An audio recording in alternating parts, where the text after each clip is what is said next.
So 8.4 Taylor polynomials, we're going backwards because 10.7 is Taylor series. The idea behind Taylor polynomials is really similar to the idea behind linearization. Linearization back in chapter 4, where we found a first derivative approximation for a curve. The difference between Taylor polynomials and linear approximation, the window of accuracy was pretty small with linearization, right? You can only make a line appear like a curve for a very small window of time, or of x values, right? So with Taylor polynomials, because we can continue to show that these are accurate and actually pretty exact for higher order derivatives, the approximation gets closer and closer to the curve over longer time intervals, or longer delta x's. So the approximation can be more accurate further away from the original point. That is the big picture idea that we're looking at right here. So if I were to zoom in a little bit, just the figure on the left is showing that if we have some curve f and linearization L, right, it's only matching up for that little tiny window.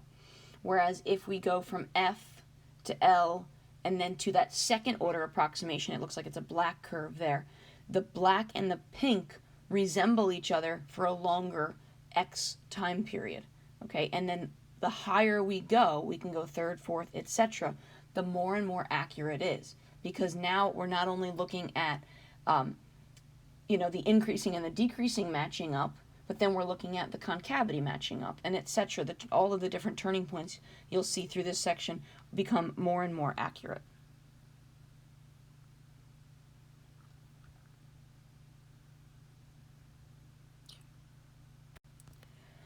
So the first line up there is the one that we'll actually use the most, and it's basically saying that we can take this, we can create this Taylor polynomial, this approximation, by using successive original points, derivatives, etc., and following this pattern. I did post some Khan Academy videos and I watched them, and the proof of them is pretty helpful in case you're looking for the background of why does this work. But essentially we're going to take f of a, we're going to add f prime of a over 1 factorial times x minus a to the first power. The derivative, the factorial, and the exponent match up, right? So then the next term is f double prime over 2 factorial x minus a squared, etc.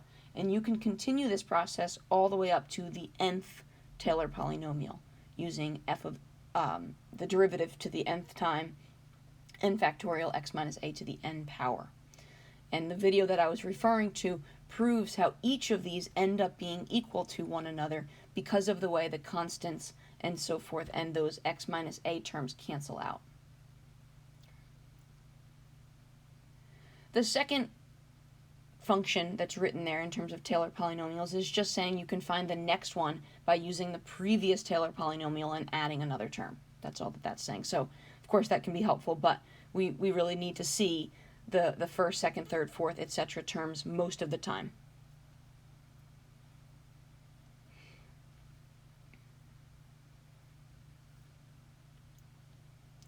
And then the final one is really just written in summation notation. It's just saying that the Taylor polynomials is the sum of all of the derivatives from 0 to n.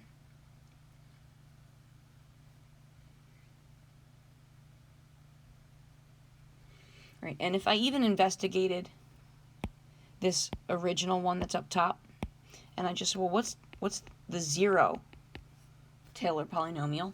Well, that's just going to end up equaling that point. That's it.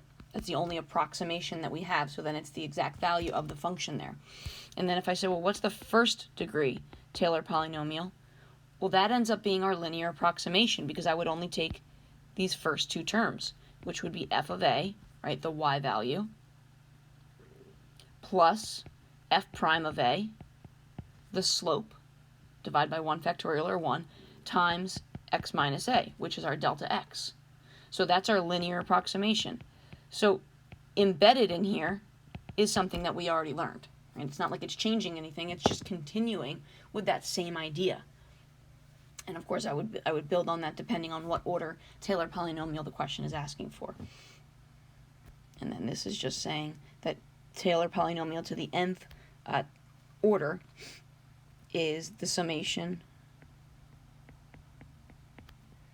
of all derivatives from 0 to n. Right, we are creating a polynomial for any function. Okay, we're turning it into this x minus a to some power. It's centered at that a, that easy number, right? We always thought in linearization, is there a number that I can approximate, that I know?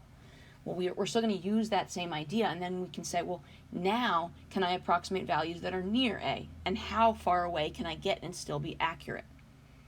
So this x minus a repeated factor is going to come, the reason that the exponents keep increasing, right, is because of how the derivatives end up working, and the reason that, or how the integrals keep on working actually, and the reason that you have the factorials in the denominator, same idea, the way that the integration process would work. So in the proof, you see how that comes to play. But the exponents are increasing, and the division of the increasing factorials is happening because of the integration process from the reverse power rule. Okay. Okay, so just looking at, I'm going to try to pick and choose a few examples to make sure we get the full picture of what's happening here. Example 1, the Maclaurin polynomial for e to the x. So the question is asking us to plot the third and the fourth Maclaurin polynomials for f of x equals e to the x and compare with the linear approximation.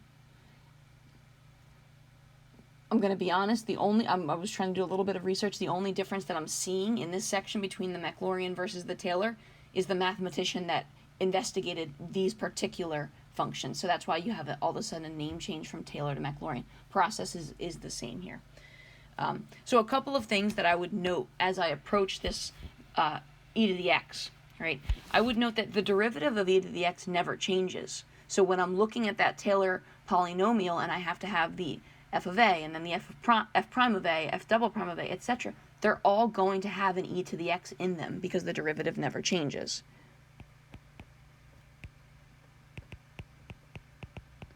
Or the derivative doesn't change e to the x.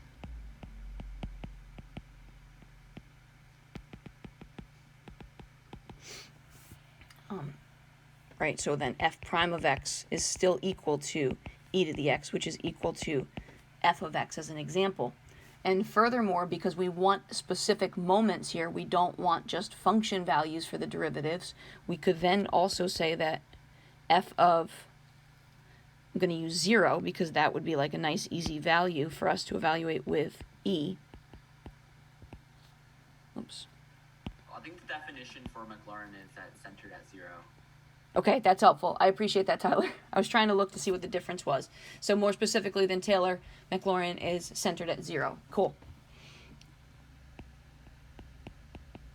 F prime of 0, F double prime of 0, all of these are the same, and we could go on.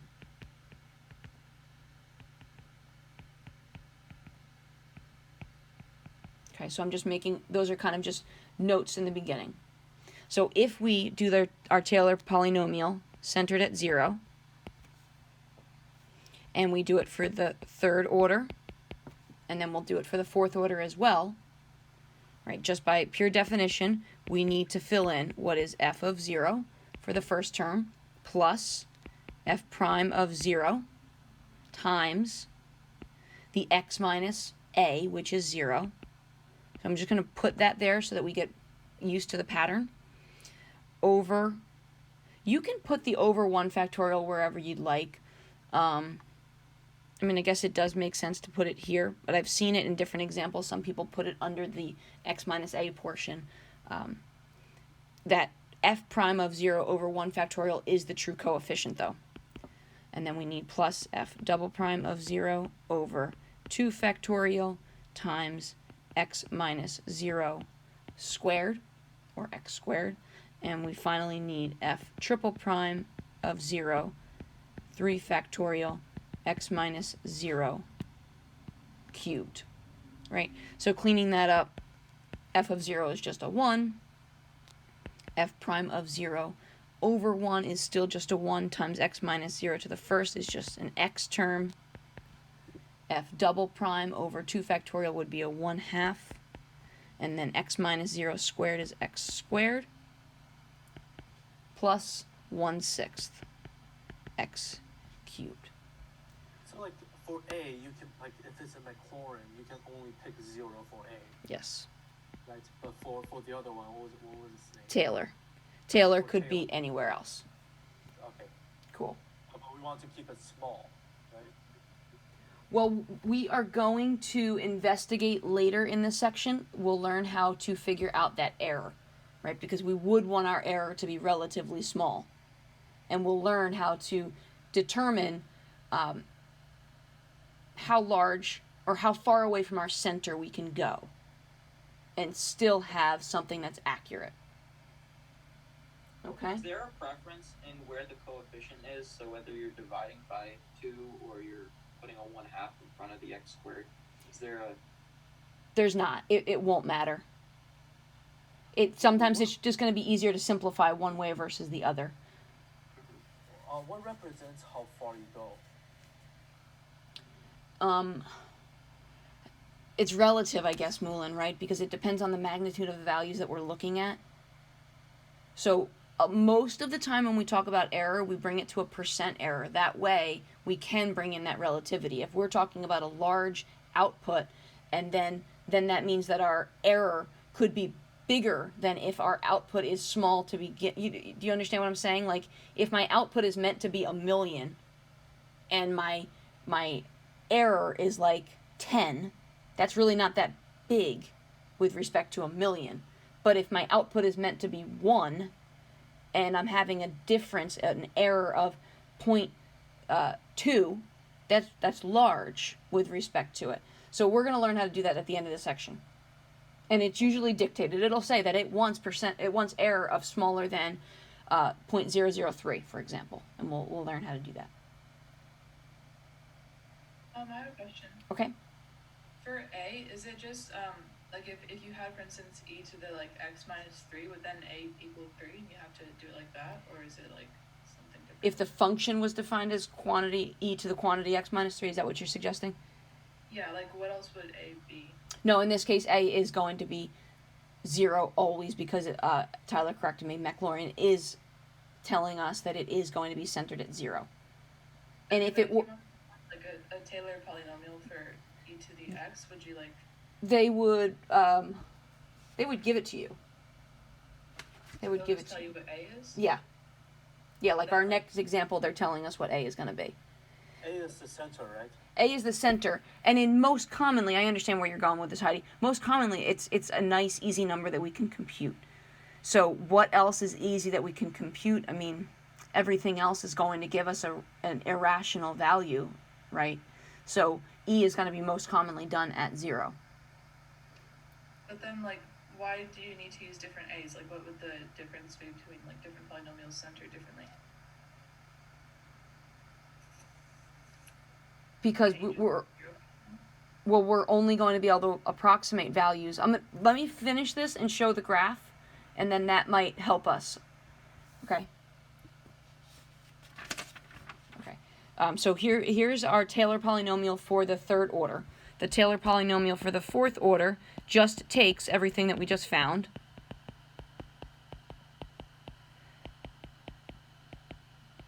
and it adds one more term to it. So it adds the f to the fourth derivative of 0 over 4 factorial times x to the fourth power. So you get 1/24 x to the fourth.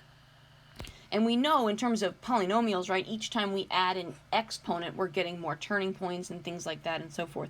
So the best thing to do in this, and actually through this entire section, is take the time to put it into Desmos or your graphing calculator. I'm just going to graph it from the textbook for us so that you can see how much more accurate we get. I'm going to do my very best with this. But the first curve, which is just our e to the x, is of course that. Right. If we do the first order, which is just the linear approximation,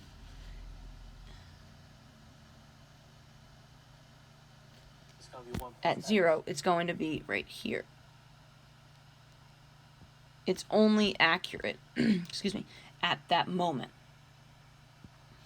If I sketch the third and the fourth, and I might even take the time to go to Desmos, but if I sketch the third and the fourth, the third, they're all going to be there for the moment, but the third's going to be pretty close, and then the fourth is going to get even closer. Ms. Rodriguez, so the first one is essentially just the derivative except with a constant. Correct. It's just the tangent line. Correct. Okay.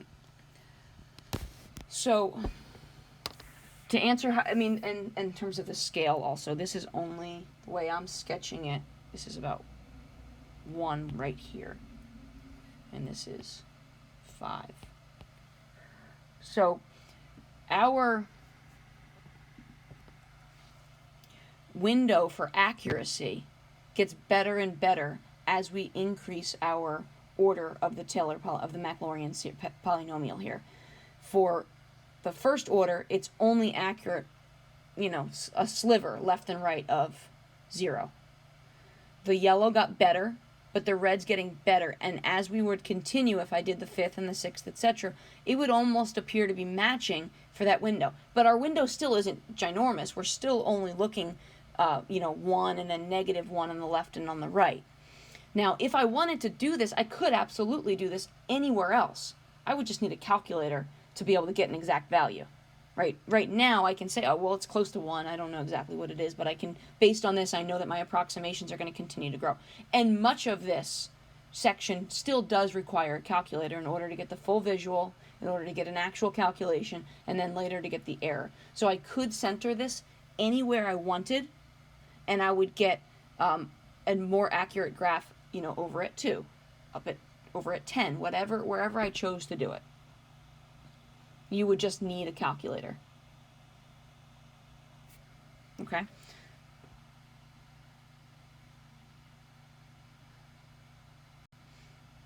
Okay, let's take a look at this one.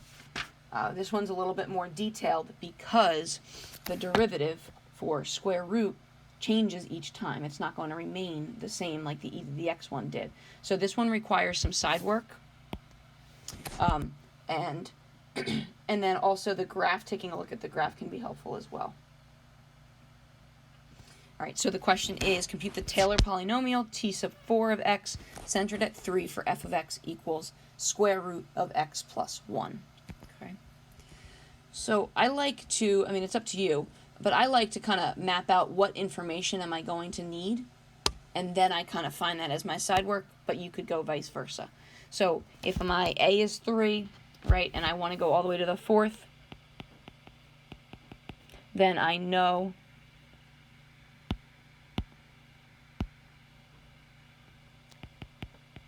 that I'm going to need f of 3,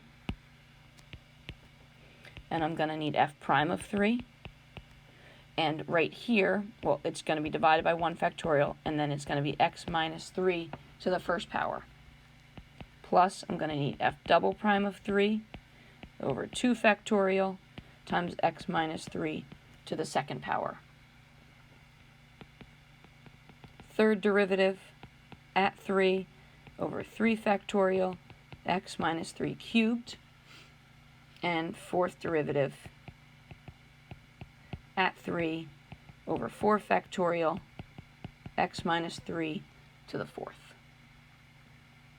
Okay, so all of those derivatives at 3 I need to calculate.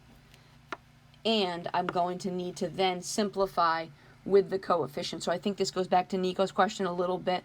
We want to come up with like one coefficient. So attaching that factorial with the f prime of 3, f double prime of 3, etc., then we're allowed to simplify to get a single coefficient in front of the factor of x minus a to the power. Okay. So side work.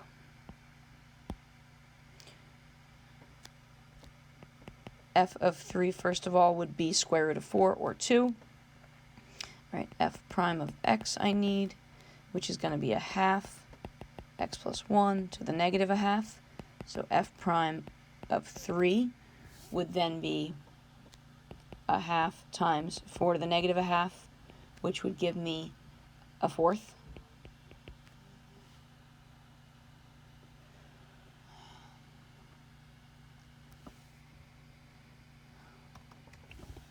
Then I need f double prime of x, which would be negative a fourth, x plus 1 to the negative 3 halves.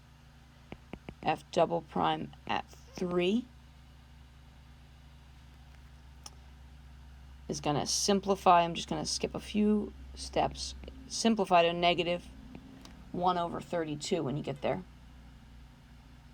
Right, inside the parentheses is always going to be 4, and then when you raise it to that power, you're flipping it and simplifying it. So third derivative is positive 3/8 x plus 1 to the negative 5 halves. That should have said an x right here. So then the third derivative at 3 should come out to be 3 over 256. And finally, our fourth derivative at x is going to be negative 15 over 16, x plus 1 to the negative 7 halves. And the fourth derivative at 3 simplifies to negative 15 over 2048. So those are just the derivatives. We need those to be then divided by the factorials, which it doesn't end up reciprocating because you're taking the coefficient fraction and multiplying it by 1 over the factorial. So the denominator will continue to grow.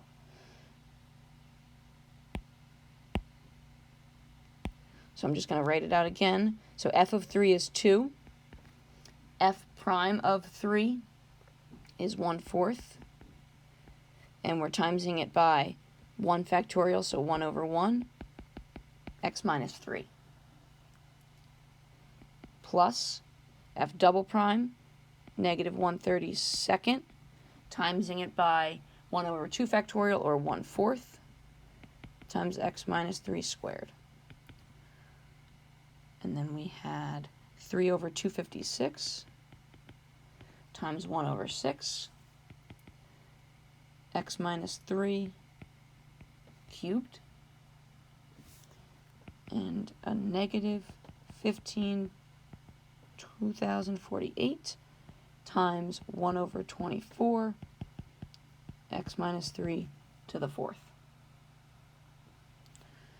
All right, so finally, we get that the fourth order Taylor polynomial is equal to 2 plus 1/4 times x minus 3 minus 1/64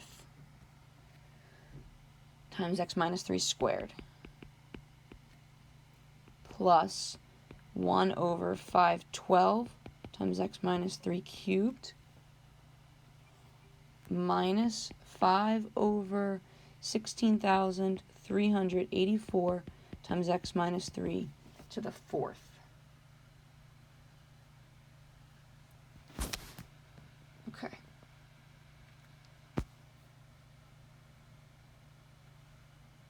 So I have a picture here from the textbook showing, first of all, the graph of square root of x plus 1 is just shifted left 1, right? So it's here to here. And values I have here, negative 1. There's our center at 3. And 15 was put in there, right? So then you have a square root of 16 or 4.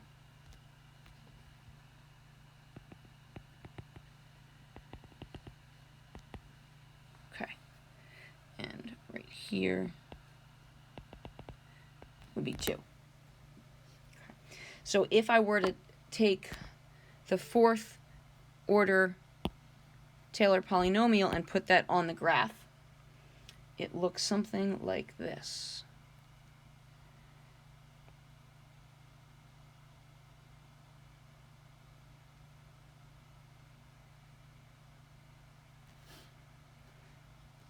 I didn't sketch it perfectly, but you can see that it flattens out, or mirror image, with the original curve for a pretty large window, is what it appears.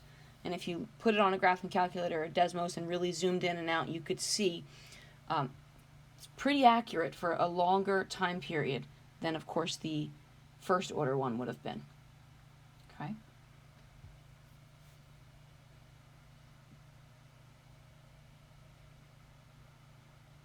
Wait, what's the green line? The green one is T4.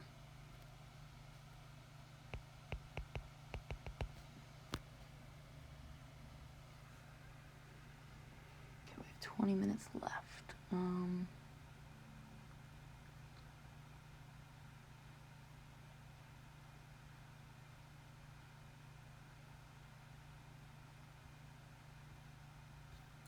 Okay, I'm going to jump to example 4.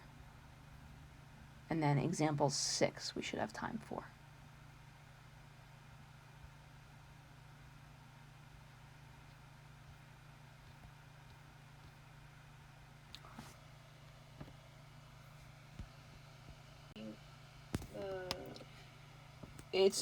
It shouldn't be exactly at 15. It should be just before 15, Aika, based on the textbook picture. So that's not super relevant, but it is showing that at that around 15, right, they're nowhere near the same. We would have to go much higher if we really wanted to stretch that window out further and further. Is it me? Okay. I'm going to skip 3 only because I think it is pretty explanatory, and 4 is similar to it. It's finding a general formula for T sub n because it does repeat. Similar, we're going to do something with example 4 because we're going to do cosine, and cosine also repeats, but has an alternating pattern.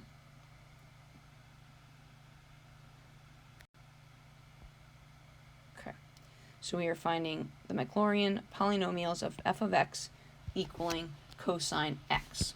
So our a is 0. Hey, excuse me quickly, did we just skip over example 3? I did. I skipped over example 3. Example 3 is similar to this one. So just for the sake of time, I'm just going to jump to 4. Got it. Okay.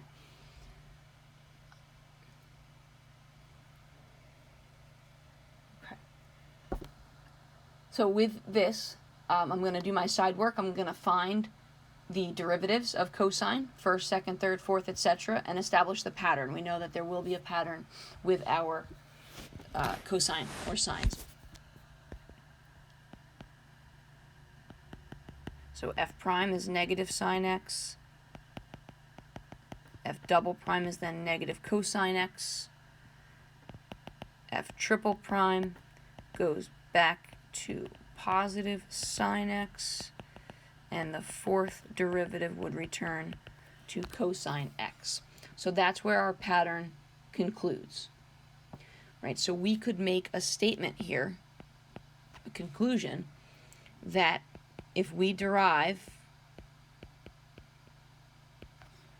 with any repeat of 4, it would always be equivalent to 4 previous or 4 forward, however you want to think about it. And so every fourth is the same.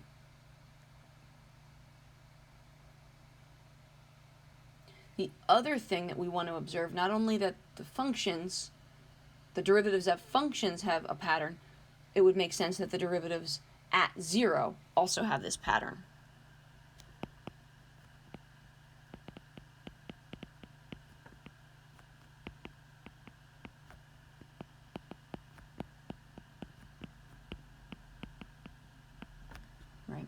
So f of 0, the original function, cosine at 0 is 1. F prime at 0, or negative sine at 0 is 0. Double prime at 0, which is negative cos, would be a negative 1. Triple prime at 0, sine at 0 is back to 0. And then the fourth derivative at 0, which is cosine, returns back to positive 1. Okay. So what we want to note here is the fact that coefficients, right, because this is all going back into our Taylor polynomial, so therefore the coefficients of the odd derivatives are 0 and even, and even alternate in sign. So coefficients of odd derivatives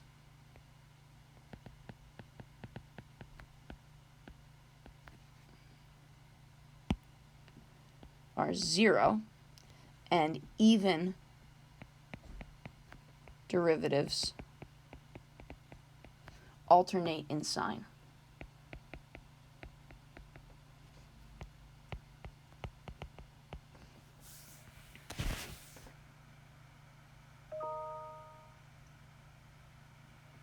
Which means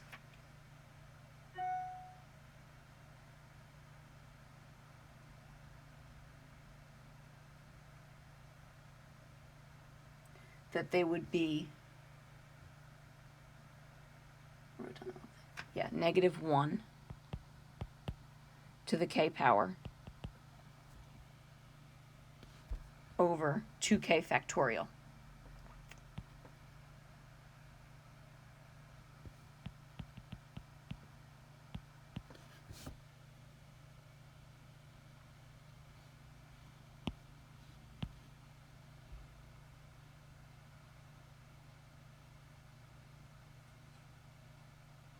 Where does the negative 1 to the k come from?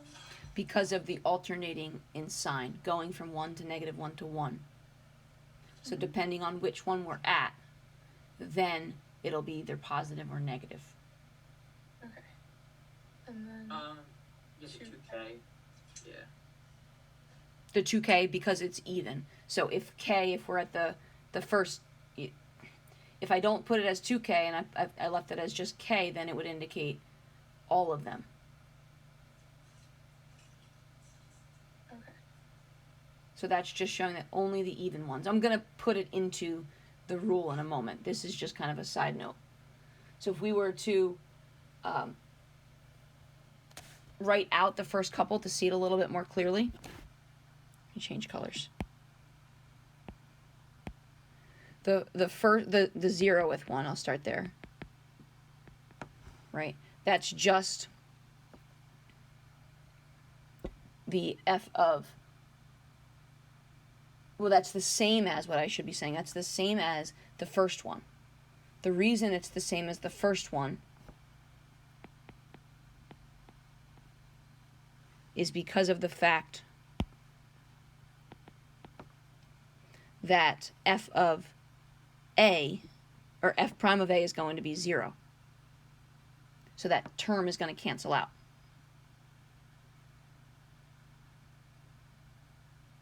So it's just equal to 1.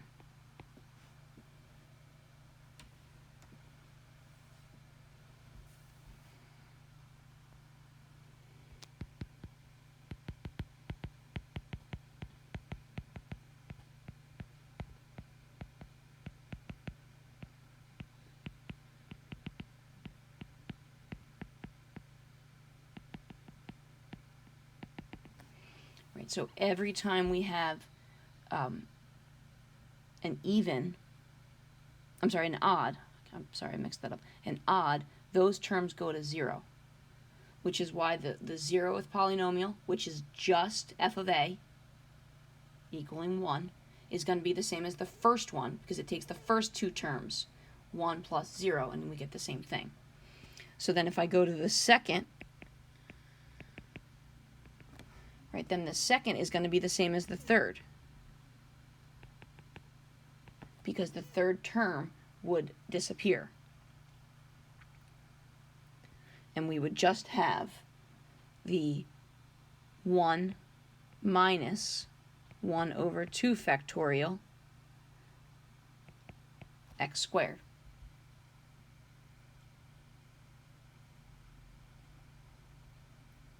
Because this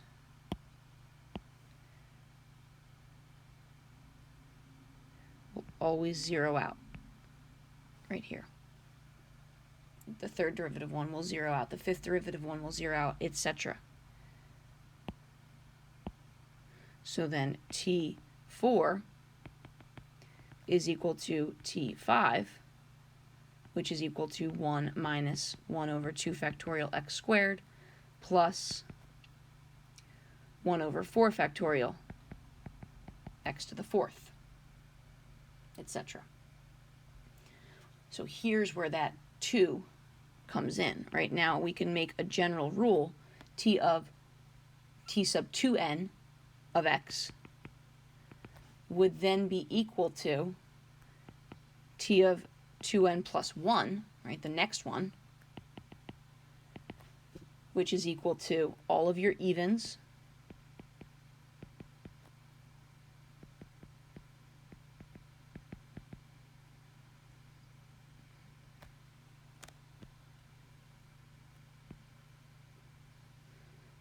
squeezing this in a little bit, 1 over 24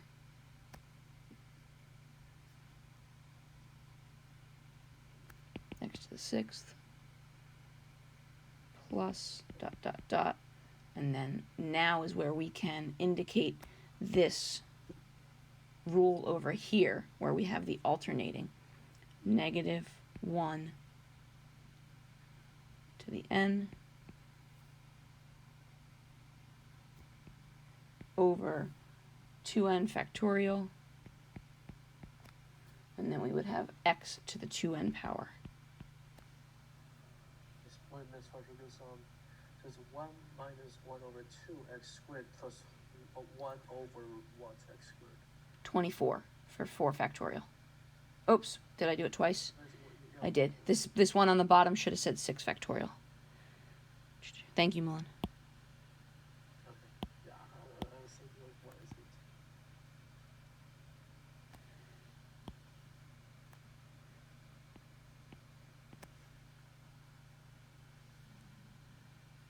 That makes sense. Okay. So sometimes we can establish rules to find any order Taylor polynomial if there are patterns. That's why So go ahead. Can we just leave it as factorials? Yeah, you can. I sometimes I'll simplify the ones that are small and Easier easy. to simplify, Yeah. okay. But yeah, especially if it's a general rule, you wouldn't. I didn't really have to write out any of those. Yeah, also like Nico told me that his Wi-Fi cut out. He just came But back. I'm back. You are back. I saw you. Yeah, so what's the thing with the 2K again? So I cut out 2K. that. So what's You- the deal with the 2K? You got it. So, well, I don't know when you cut out. So what we did is we looked at specific examples, T0, T2, T4, etc. And we observed that T0 and T1 are the same because the T1, the odd terms drop out to 0. So none of those odd terms have impact. So if we list out T0, T2, T4, etc., we can establish this pattern. So then we can say, well, any even T sub 2n is equivalent to the next term, T sub 2n plus 1, but it's all based upon the even terms. Okay. That's why it's 2k, or in the final rule, 2n factorial on the bottom. Just like you're seeing it's 2 factorial, 4 factorial, 6 factorial, etc. Mm-hmm. So we don't want any of the odd factorials in there. All right. And same with the exponent, x to the 2n power, because I don't want any of the odd exponents in there because all of those terms zero out. Because the numerator is going to be 0. Right, because the, where am I? Because all the signs go to 0. at 0. Yes. Okay. Okay? Makes sense. All right. 45. Okay. So what I'm going to do, I'm going to stop.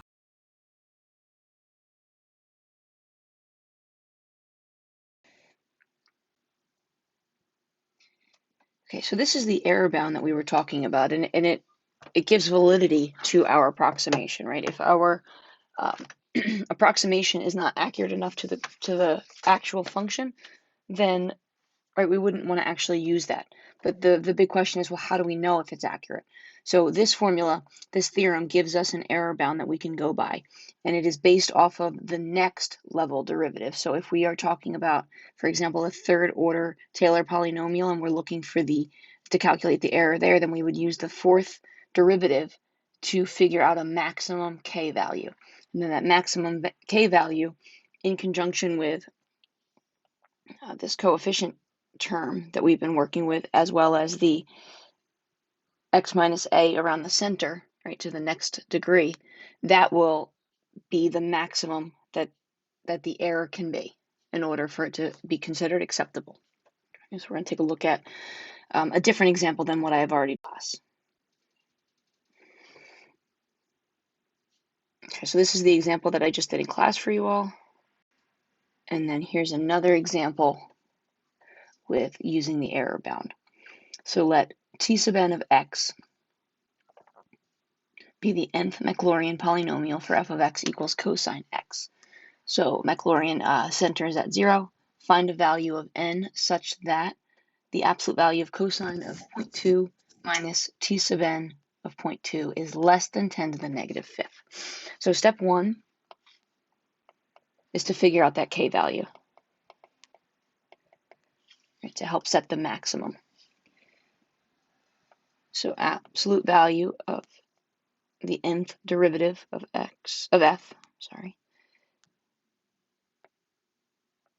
is going to be equal to either the absolute value of cos or sine, right? Because if we're starting with the cosine function, of course, it just goes back and forth. So, and depending on if n is even or odd, it changes whether it's cos or sine.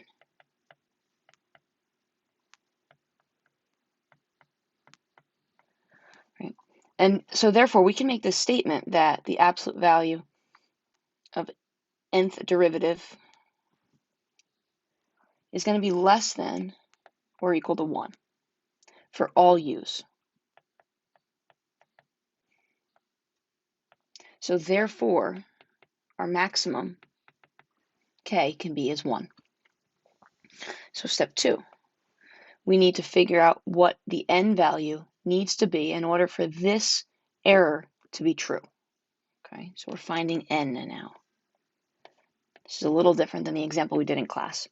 So now we want cosine 0.2 minus t sub n of 0.2 to be less than or equal to k, which is 1,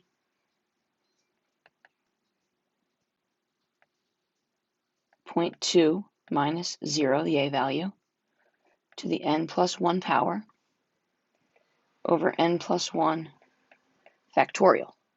Right? And we need this to be less than 10 to the negative fifth for our error. So we can't really solve this, but we can check with different values to figure out which one is going to give us what we want. So we'll just start with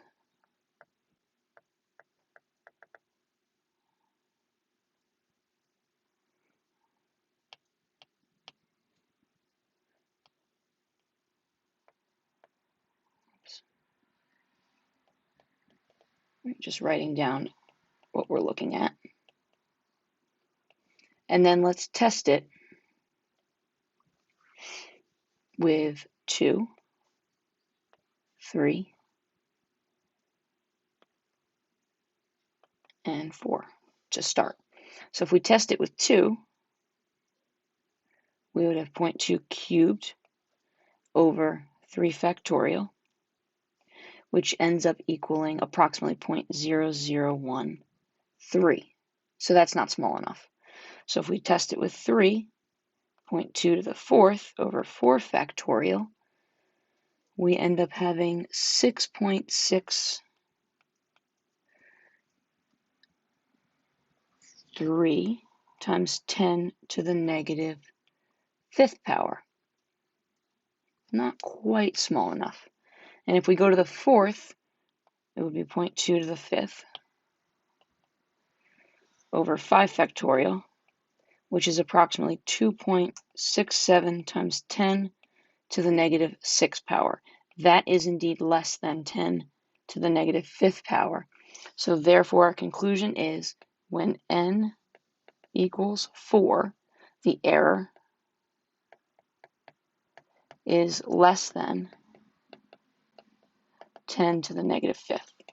So we need to go to at least the fourth Maclaurin polynomial in order for our error at 2/10 to be less than 10 to the negative 5th power.